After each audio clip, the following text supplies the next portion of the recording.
tenemos el placer de contar con dos expertos en braquiterapia de mama desde Madrid, del Hospital Ramón y Cajal, el doctor Raúl Hernández y el físico Rafa Colmenares, que han tenido la amabilidad de ofrecerse a hacer la presentación hoy.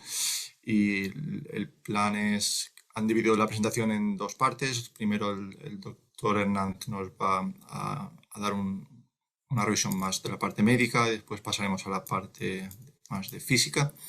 Y si hay preguntas, si las pueden ir poniendo en el chat, por ejemplo, o después al final habrá tiempo para preguntas y respuestas. Podemos hacerlo en directo o a través de las preguntas que hayan pasado por el chat. A ver qué tal va. O sea que sin más dilación, le paso la palabra a mi colega. Muchas gracias por vuestro ofrecimiento para poder colaborar con vosotros. Tanto Rafa como yo estamos en Rafael Colmenares, radiofísico, amigo. Le llamo Rafa por el cariño que tenemos, pero el máximo respeto porque es una figura en esto de la radiofísica. Y bueno, pues la verdad es que es un tema muy interesante que llevaría bastante tiempo comentar. Sin más dilación, bueno, y sobre todo daros muchas gracias a Rayos contra el Cáncer por contar con nosotros, por pensar que podemos aportaros algo beneficioso, ¿no? Desde nuestra más modestia, os vamos a contar un poquito una serie de bases y un poquito empezamos por el principio de toda esta historia. No es ayer, no es anteayer, es principios del siglo XX. Ya se ven documentos donde refieren tratamientos de radioterapia sobre la mama, pero además no solo con radioterapia externa. Esta es una foto o es una transcripción de la primera interconsulta de radioterapia de mama. Interesante. Pero es que ya se hacía braquiterapia de mama. Se colocaban fuentes de radio sobre tumores mamarios en 1917. Ojo, con buen control, con buenas respuestas, desconocimiento de qué es lo que pasaba. Había buena respuesta, pero no sabías ni la dosis que llevaba al pulmón, qué pasaba a largo plazo. Pero ya estos eran los cimientos de algo que se veía que iba a ocurrir, ¿no? Que la radioterapia era eficaz en el cáncer de mama.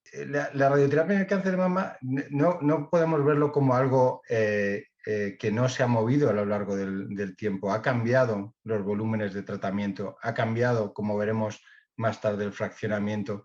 Y los volúmenes hemos pasado de, bueno, antes la mayoría de los pacientes hacía una mastectomía. Lo de la cirugía conservadora como que parecía un poquito arriesgado, ¿no? Pero aparte, después de la mastectomía se veía que, ojo, que podía tener factores que indujesen a una recidiva tanto local como locorregional, si hablamos de áreas ganglionares, como a distancia, por lo cual cuando se hace una mastectomía, eso no quiere decir que nunca se va a necesitar hacer un tratamiento con radioterapia, sino que hay que ver todos esos factores. Pero es que además cuando haces cirugía conservadora, hay que irradiar la mama. O sea, es casi, aunque en la vida y en matemáticas no se puede decir siempre, pero casi siempre, en el 90 y pico por ciento de los casos, siempre que se hace una cirugía conservadora, tienes que irradiar la mama. Y ojo, tendrás que ver si tienes que irradiar o no las caderas ganglionares. Ya hagas linfadenectomías, ya hagas biopsia gangliocentinela o por los factores pronósticos que te da la anatomía patológica. Y es que todo esto ha ido cambiando en base a teorías que nos decían cómo era la diseminación de la enfermedad. Cuando ya pensaban que la enfermedad, una vez que locorregionalmente estaba extendida, ya se pensaba como una enfermedad sistémica. Todo tratamiento local, ojo, y sobre todo en el cáncer de mama, va a tener una incidencia y va a tener una repercusión en la supervivencia del paciente. Un 25% de los pacientes van a mejorar en cuanto a su supervivencia cuando se hace cirugía y radioterapia conservadora. Y es la radioterapia, en un metaanálisis, ojo, de 10.000 pacientes, encontró que después de una lumpectomía o cirugía conservadora, no solo reducían las recurrencias el hecho de añadir radioterapia, sino también aumenta la supervivencia. Con lo cual, no es cuando en algunos comités, bueno, pero en esta paciente pues, se podría obviar la radioterapia porque es un arma muy poderosa, no solo para enfermedad local, sino también para enfermedad a distancia. Y luego lo que ha cambiado de una manera brutal es el fraccionamiento, la dosis total, la dosis por sesión, que no solo va a tener una repercusión radiobiológica, que hasta hace nada, cuando Rafa y yo éramos residentes, se hacían 33 sesiones en la mama, 25 sobre toda la mama, 8 sobre el bust. Ahora, en algún sitio pueden quedar haciendo eso, por lo menos aquí en España, en Europa, tal. Ahora el estándar más generalizado son 15 sesiones de 267. Hemos reducido por lo menos 2 semanas de tratamiento, que eso para el paciente, que muchas veces no vive en la cercanía del centro donde se da la radioterapia, y para la gestión de los servicios de radioterapia, es una gran ventaja. Pero es que ya estamos haciendo radioterapia en 5 días. El Reino Unido, que son pioneros en cuanto a tratamientos de hipofraccionamiento, ya tienen casi como estándar tratar la mama en 5 días. Nosotros estamos un poco a la cola, pero ya estamos instaurándolo en casi todos los centros que apostamos por el hipofraccionamiento. No hay resultados que sean peores respecto a las 33 sesiones o a las 15 sesiones actuales, sino con las 5 sesiones se ha visto que por lo menos no hay inferioridad. Este es el ensayo famoso, el Fast Forward, que tenéis publicado en Lancet. Pero es que además no tienes por qué irradiar toda la mama. Hay una serie de casos donde sabemos que por factores de buen pronóstico, por edad, ahora veremos los criterios de Jeck-Estro, puedes irradiar exclusivamente una parte de la mama donde realmente va a ocurrir la recidiva, si se va a dar, ¿no?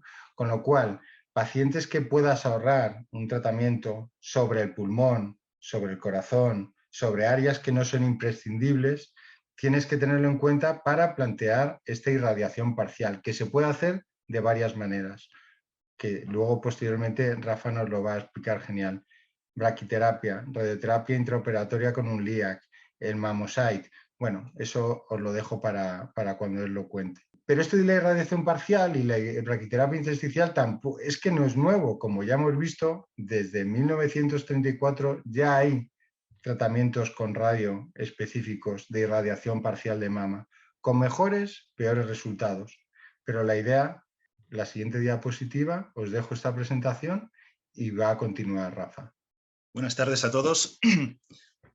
Por supuesto, gracias Raúl por tus palabras, gracias a los organizadores y por supuesto gracias a los que estáis escuchando. Bueno, cuando hablamos de braquiterapia de alta tasa de mama, nos referimos fundamentalmente a 2 casos.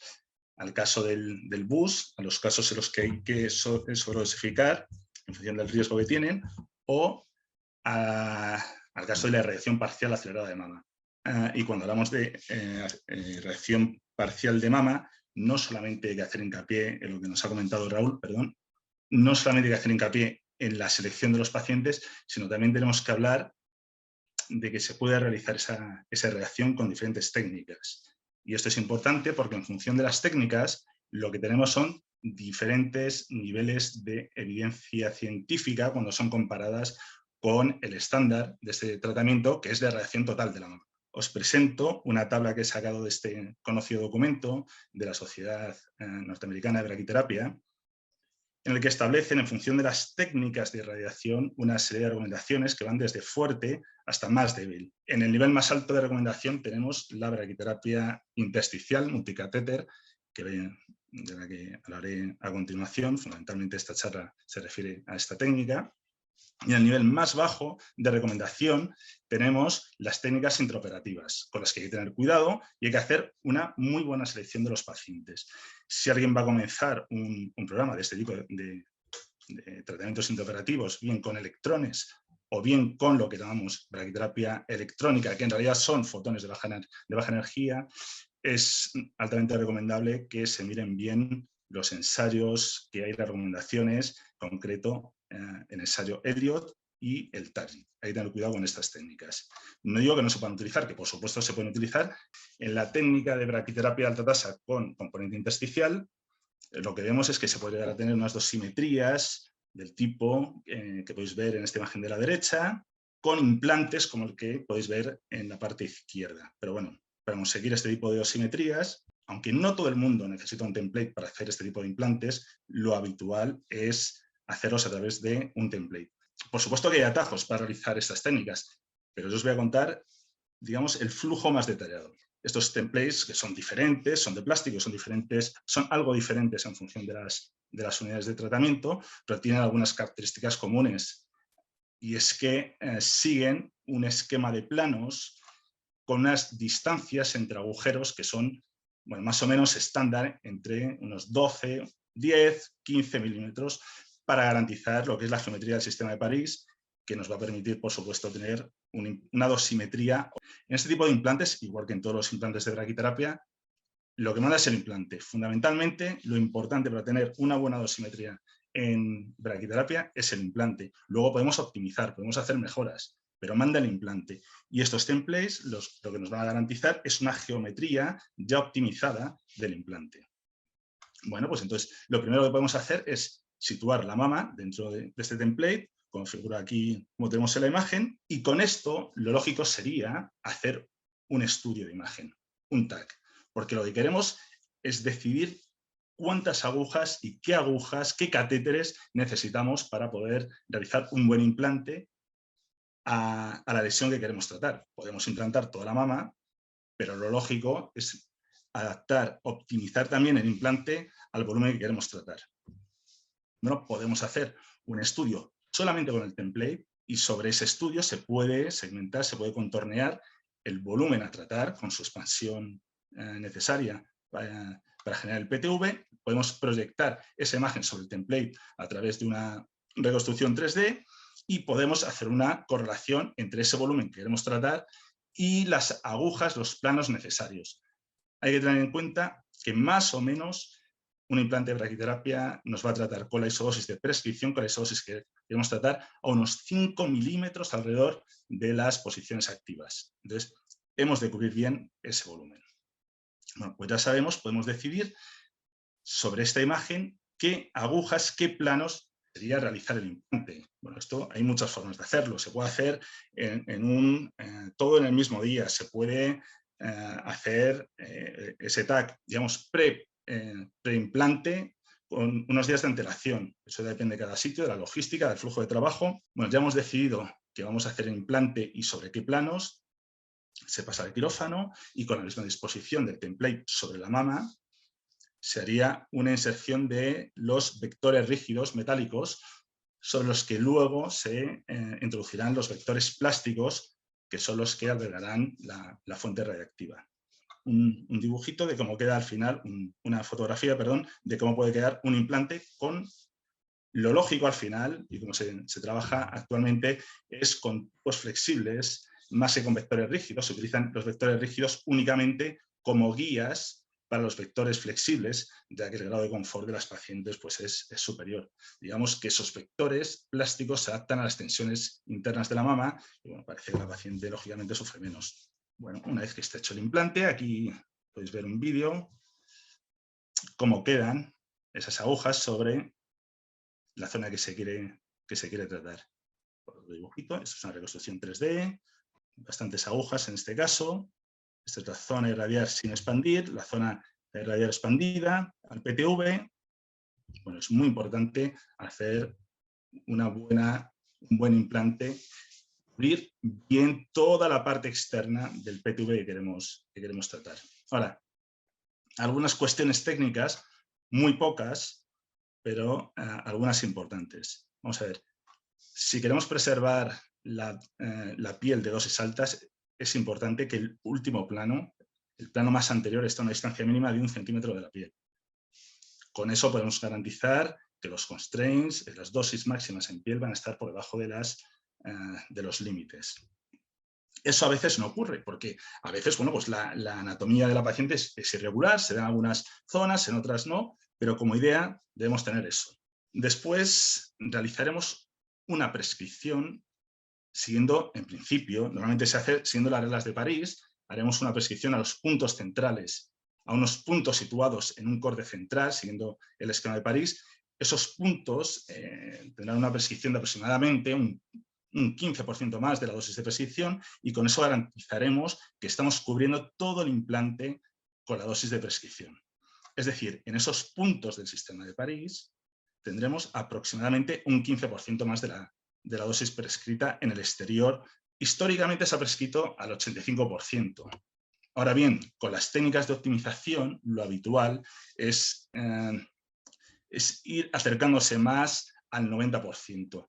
Es decir, no hace falta calentar tanto el interior de la mama para garantizar un cubrimiento, y no solamente prescribimos, sino que optimizamos. El uso de estas fuentes tan pequeñas lo que nos permite es, fuentes pequeñas comparadas en el rango milimétrico, lo que nos permite es cambiar el tiempo de parada de la fuente, optimizar los tiempos.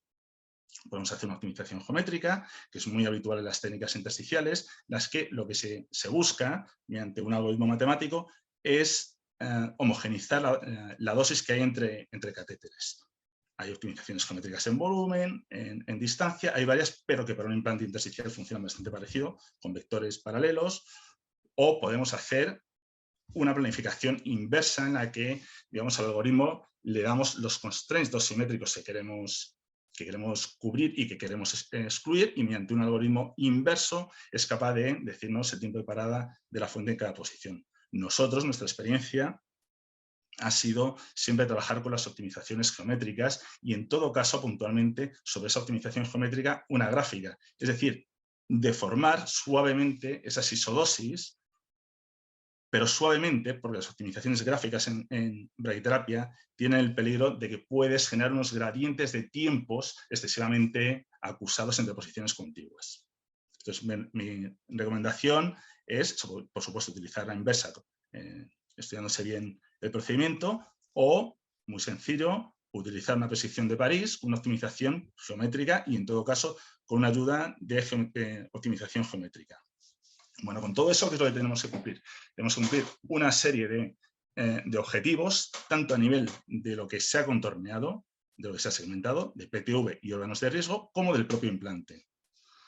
Para evaluar la calidad del implante hay una serie de objetivos matemáticos, como el DNR, que en el fondo viene a ser un ratio entre el volumen de isodosis del 150% respecto de la isodosis de prescripción. Y eso tiene que estar por debajo de 0,65. El volumen del 150% respecto del 100% tiene que estar por debajo del 0,65. Y con eso nos estamos garantizando de alguna manera que no tenemos unas zonas excesivas de sobredosificación. ¿Qué ocurre? Que sus objetivos también cambian en función del número de planos. No es que cambien, sino que es más fácil conseguirlo a medida que tienes más planos. Y luego, por supuesto, hay unos constraints asociados al PTV, de cubrimiento y de dosis máximas. Objetivos de dosis en la piel, en la costilla, en el corazón. Lógico es que tengamos una buena dosimetría. Vuelvo a destacar, manda el implante. El implante tiene que ser adecuado, y sobre ese implante adecuado se realiza una optimización. No se deben forzar las optimizaciones. Forzar una optimización nos puede llevar a cubrir bien un PTV, pero a tener unas zonas de sobredosificación excesivas. Cuidado con eso. Entonces, lo bueno de estos implantes y estas técnicas de optimización es que, incluso rompiéndose la geometría de París, como vemos en este implante, y eso ocurre habitualmente, aunque tú utilices unas guías rígidas, los vectores flexibles acaban perdiendo esa geometría y se tienen, bueno, pues situaciones menos rígidas asociadas al sistema de París, pero se obtiene una buena dosimetría, donde podéis ver la isodosis de cubrimiento alrededor de las agujas y las zonas de sobredosificación bien agrupadas en torno a los catéteres. La técnica intersticial es la técnica que tiene mayor evidencia científica, que es más comparable a la irradiación total de mama en cuanto a resultados, pero es una técnica que, bueno, requiere cierta pericia y cierto grado de experiencia. Hay otras técnicas, hay otros catéteres que son un poquito más sencillos, como por ejemplo los catéteres tipo globo, como el Mammocyte. Estos catéteres lo que hacen es aprovechar la cavidad quirúrgica, se introducen en el interior y se inflan. En este caso es un balón que se infla con un material, una disolución salina y con cierta material que nos dé una buena imagen de contraste. Limitaciones que tienes, bueno, o sea, claramente el implante es más sencillo, pero aún así hay que garantizar una serie de parámetros para poder decir que tenemos un buen implante.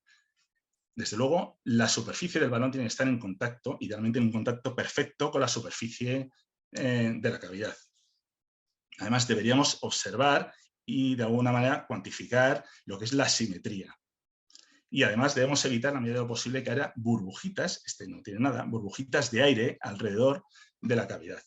Bueno, hay una serie de parámetros, se puede cuantificar eso y hay que estudiar esas burbujitas o el seroma que queda y hacer una comparación con el volumen de PTV y tiene que estar por debajo del 10%. Esas son recomendaciones así un poco generales. El PTV es la distancia que hay, en estos casos se suele hacer siempre así, entre la superficie del balón y 1 centímetro, que es donde se prescribe. Entonces, bueno, es evidente que una de las limitaciones de este tipo de implantes, de este tipo de aplicadores, es la dosis en piel. Entonces, es muy importante que situemos estos aplicadores a una distancia mínima de unos 5 o 7 milímetros de piel. No siempre se puede conseguir. Por lo tanto, hay casos en los que nos encontramos en situaciones pues, un poco de balance. Y desde mi punto de vista es una de las limitaciones más importantes. La distancia a órganos de riesgo, porque apenas puedes hacer optimización, optimizas una línea, digamos un hilo. La evolución, es una evolución bastante natural en cuanto a este tipo de aplicadores, y es, bueno, pues vamos a tener un aplicador que sea como un globo, pero en la superficie vamos a meter una serie de catéteres que nos permitan modificar, optimizar, tener más variables para conseguir una buena dosimetría.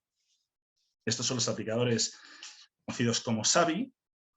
Yo no tengo ninguna experiencia con ellos, pero claramente nos podrían sacar de algún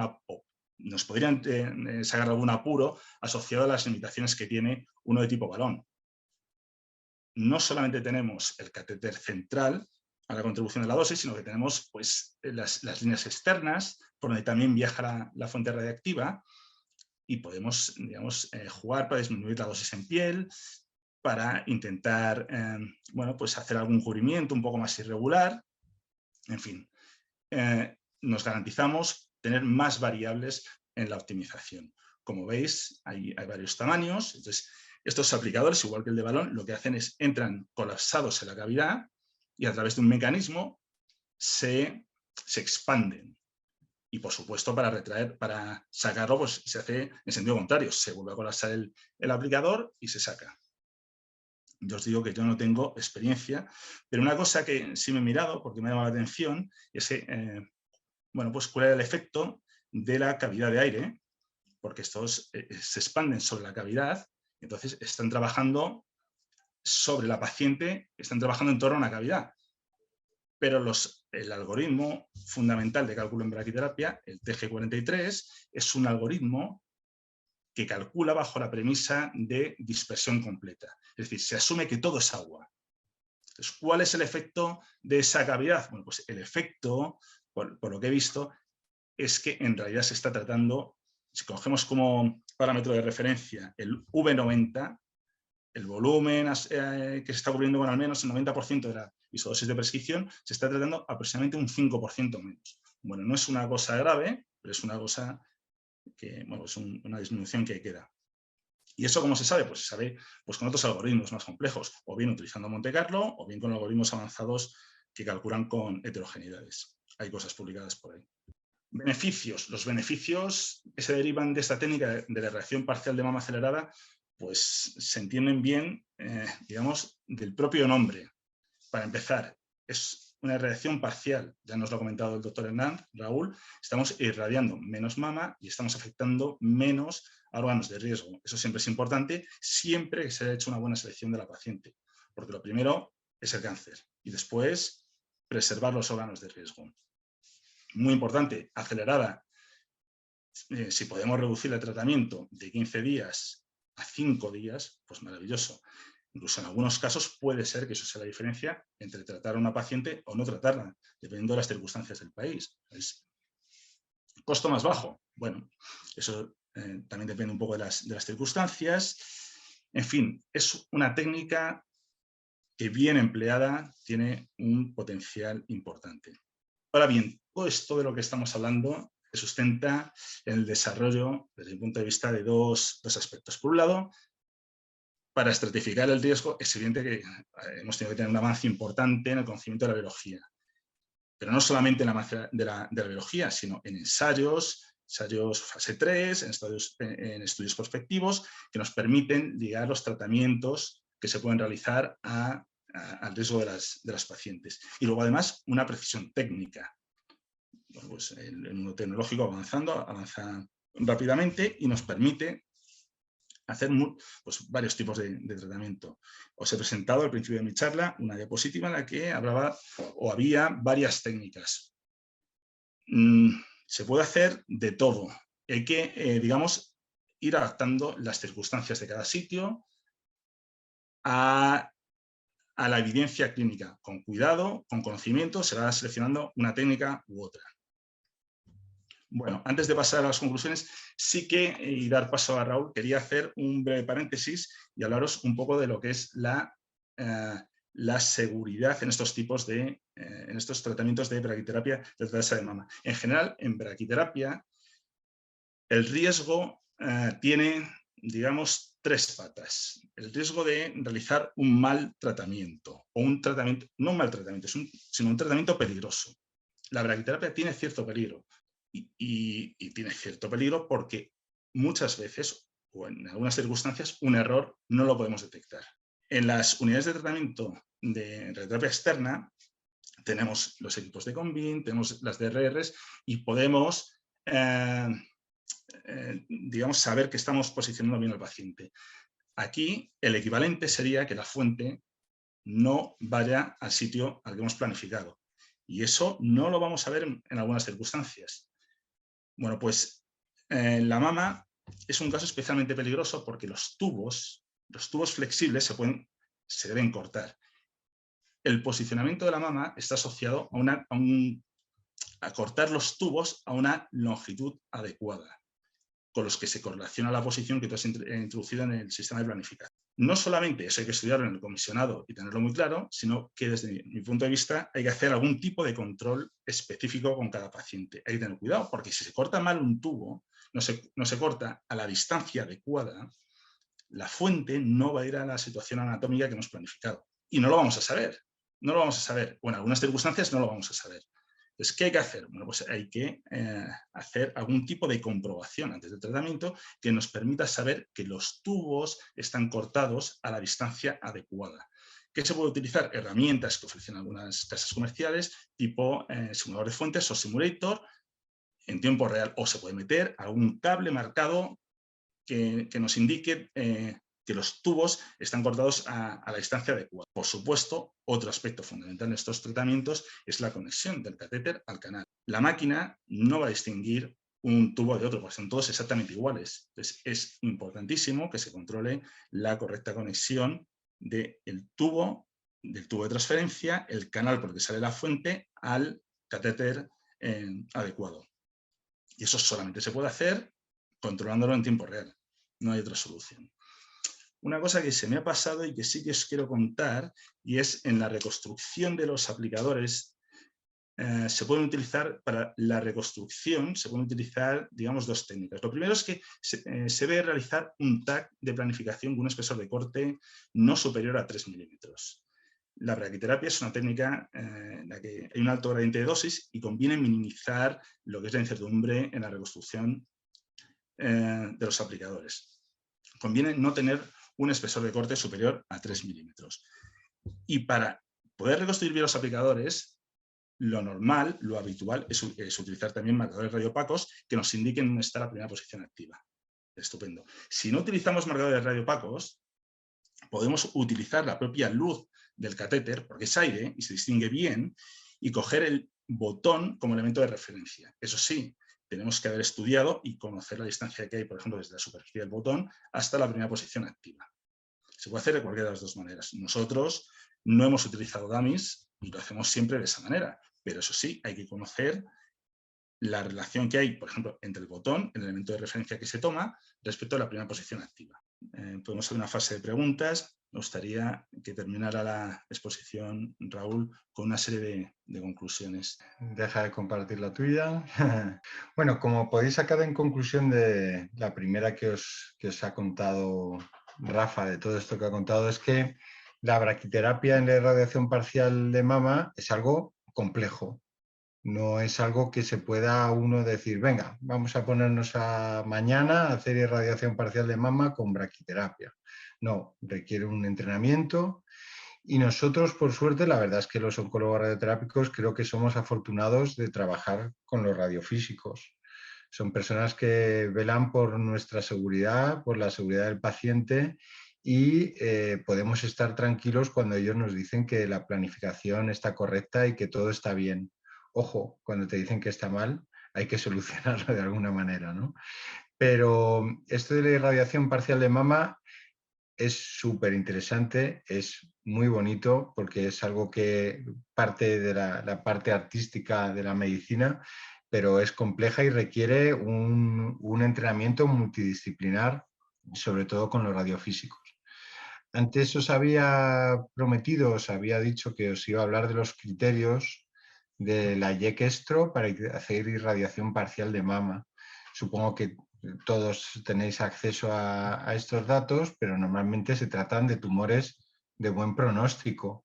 Nosotros, por ejemplo, fuera de lo que es braquiterapia intersticial, ahora la irradiación parcial de mama la hacemos fundamentalmente con un LIAC, con radioterapia intraoperatoria, siguiendo un poco estos criterios, y lo hacemos en un único día, que eso ya es una gran ventaja, pero es otro tema. Las conclusiones. La radioterapia hipofraccionada es ahora mismo el estándar y la ultra hipofraccionada, como os decía del fast forward, dentro de nada y para beneficio de todos va a ser el nuevo estándar, ¿no?